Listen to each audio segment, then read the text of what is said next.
جگر اور میدے میں گرمی یا ان کے بڑھنے کو کیسے روک سکتے ہیں؟ ایک ہی سوال میں ماشاءاللہ گردوں کے گرد ریت کے ذرات بھی ہیں، میدے کی سوزش بھی ہے۔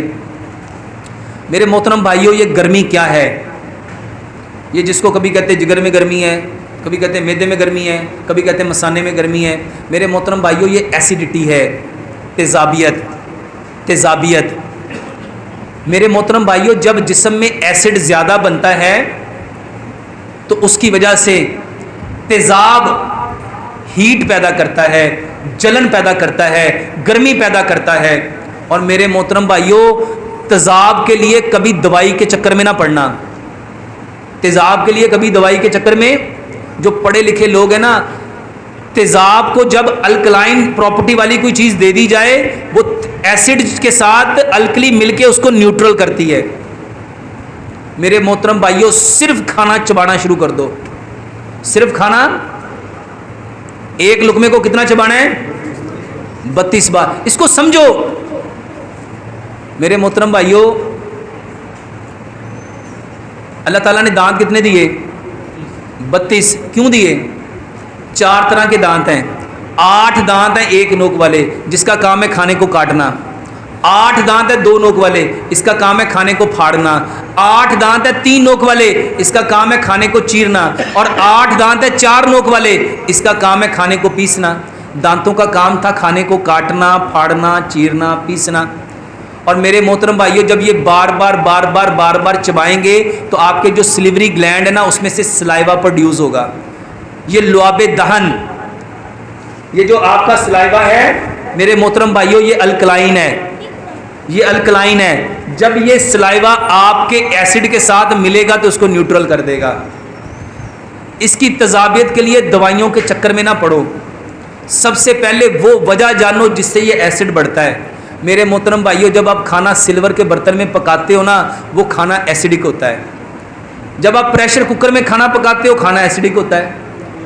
جب آپ اپنا کھانا میرے محترم بھائیوں نان سٹک میں پکاتے ہو، ٹیفلون میں پکاتے ہو، وہ ایسڈ بنتا ہے۔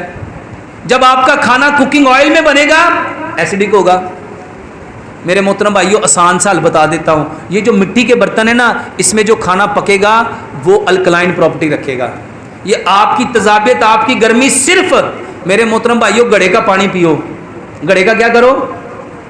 اللہ کی قسم کھا کے کہتا ہوں، ایک بندہ صرف 30 دن جو کہتا ہے میرے جگر میں، مثانے میں، پتے میں گرمی ہے، میرے جگر میں، میرے میدے میں، میرے مثانے میں گرمی ہے، صرف کیا پیے؟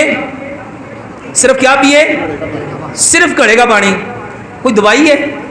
اس کو سمجھو، جو پانی رات جہاں بسر کرتا ہے وہ اس کی خوبیاں لے کے آتا ہے، اس کے گن لے کے آتا ہے۔ میرے محترم بھائیو، اللہ تعالیٰ نے ہمیں کس چیز سے پیدا کیا؟ مٹی سے۔ واپس کہاں جانا ہے؟ مٹی میں۔ اور کل قیامت والے دن کہاں سے اٹھائے جانا ہے؟ مٹی میں۔ اس گرمی کے لیے بہترین چیز، مٹی کے برتن میں کھانا پکاؤ، مٹی کے برتن میں کھانا کھاؤ، مٹی کے برتن میں پانی پیو۔ اور اس کے بعد یہ جو سرسوں ہے نا، یہ سرسوں ٹھنڈی ہوتی ہے، سرسوں۔ اور میرے محترم بھائیو، یہ بھی الکلائن ہے۔ اور جتنے آپ کوکنگ آئل استعمال کرتے ہو وہ سارے تیزاب ہے، کیونکہ وہ کیمیکل ہے۔ اس کو بند کر کے سرسوں کا تیل استعمال کرو۔ اور میرے محترم بھائیو، اس کی بہترین دوائی یہ جو امبلی اور آلو بخارے کا پانی ہے، واللہ بہترین دوائی ہے۔ آج کل یہ جو تخم ملنگا ہے میرے محترم بھائیو، بہترین دوائی ہے۔ یہ جو اسپغول کا چھلکا ہے، بہترین دوائی ہے۔ یہ جو گڑ والی سکنجوی ہے، بہترین دوائی ہے۔ اور اس کے بعد میرے محترم بھائیو، یہ جو گوند کتیرا ہے، اس کو دودھ میں ڈال کے، اس کو پانی میں ڈال کے، اس کو گڑ والی سکنجوی میں ڈال کے میرے محترم بھائیو یہ پیو، بہترین دوائی ہے۔ امبلی اور آلو بخارے کا پانی بہترین دوائی ہے۔ آج کل جو فالسا آیا ہوا ہے میرے محترم بھائیو، اس کا جوس بنا کے پیو، بہترین دوائی ہے۔ آلو بخارا بہترین دوائی ہے، خرمانی بہترین دوائی ہے۔ اور میرے محترم بھائیو، کتنی چیزیں ہیں، ہم سارے کے سارے دوائیوں کے چکر میں کیوں پڑتے ہیں؟ میرے محترم بھائیو، ڈاکٹر اس لیے آپ کو نہیں بتاتے کہ ان چیزوں سے ان کو پیسے ملیں گے، وہ تو آپ کو وہ بتائیں گے جس سے وہ کما سکیں۔ ایک مہینہ، چلو بہت زیادہ 10 دن آپ پی کے دیکھ لو، آپ خود بتاؤ گے کہ الحمدللہ کتنا فرق پڑتا ہے۔